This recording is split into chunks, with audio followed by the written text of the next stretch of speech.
Shalom, ninaitwa mtumishi wa Mungu Jennifer Mwaisumu. Niko mahali hapa kwa ajili ya kukuletea ujumbe kutoka katika kile kitabu cha Mathayo, ile sura ya 6 mstari wa 14 na 15.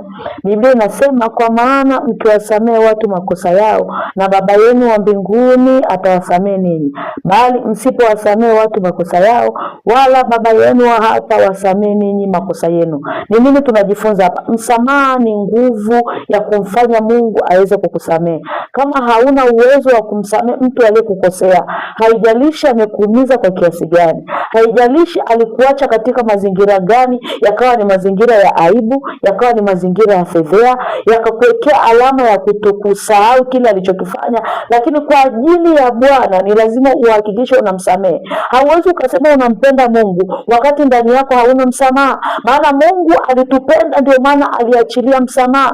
Biblia inaambia katika kile kitabu cha Yohana ile sura ya 3 na mstari wa 15, kwa maana jinsi Mungu aliupenda ulimwengu hata akamtoa mwanae. Hauwezi ukasema ndani yako unaupenda na mtu aina yote yule kama hauna msamaha. Msamaha ndio unawakilisha kiasi cha upendo ulichonacho ndani yako. Maana kama Mungu alitusamehe, ndio maana aliweza kutuonyesha upendo. Kama Mungu asingetusamehe, tusingeweza kuona hata upendo wa kumtoa mwanae. Unaweza ukawa unajitoa kwa watu, unajitoa kwa ndugu, jamaa na marafiki, lakini ndani yako kama hauna nguvu ya kusamehe, hauna nguvu ya kuachilia, hauwezi ukamwona Mungu. Nami niko mahali hapa siku ya leo kukuombea neema ya kuachilia, hata kama ni mambo magumu, yalikuumiza, yalikufedhesha, yalikufanya ukabaki peke yako, ukajiona kwamba hauna ndugu, ukajiona hauna marafiki, ukajiona hauna watumishi wenzako. Ninakuombea neema ya kuachilia. Maana faida moja ya neema ya kuachilia ni afya ya kiroho. Unaruhusu mtu wako wa ndani kukua na kupanuka pale ambapo unaweza kuachilia.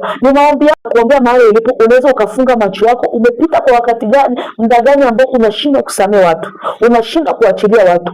Mtu ambaye asiyekuwa na msamaha ni mtu ambaye hawezi kukua kiroho. Unaweza ukawa unaomba, unafunga sababu, unaenda mpaka siku 40, at least hata mpaka mwaka. Kama ndani yako hauna uwezo wa kuachilia watu, kama ndani yako hauna uwezo wa kusamehe, bado huwezi kuona uso wa Mungu, wala makosa yako hawezi kusamehewa na Mungu. Maana Mungu ni Mungu wa sheria na kanuni, hawezi kulipinga neno lake. Mali uliponyosha mkono, nami nitaomba kwa ajili yako, ukapate neema ya kusamehe, ukapate neema ya kuachilia. Don't hold anything in your heart. Usio unabeba mambo mengi kwenye moyo wako, ni kunyima utu wako wa ndani, afya ya kiroho. Basi mali ulipo unaweza kuinua mikono yako na kufunga macho, nami nikaomba. Baba, asante kwa ajili ya mtu huyu anayenisikiliza muda huu na wakati huu. Bwana, ninamleta mbele zako. Mungu, ninaomba ukaachilie neema ya msamehe, neema ya msamaha, neema ya kuwasamehe wengine, neema ya kusahau, neema ya kutokuholdi, neema ya kutokukumbuka matukio, neema ya kutokukumbuka vitu vilivyomuumiza kwa ajili ya kuona utukufu wako. Asante Mungu kwa kuwa umetupa neema na rehema tena, na sisi kuanzia leo Bwana tutakuwa ni watu wa kuachilia na watu wa kusamehe, katika jina la Yesu Kristo wa Nazareti aliye hai. Kama umeipenda ibada hii au umependa maombi haya, unaweza tu ukasubscribe kupitia YouTube yetu, channel ni LRCM Ministry. Pia Facebook tunapatikana, na Instagram na TikTok. Mungu akubariki sana. Shalom shalom.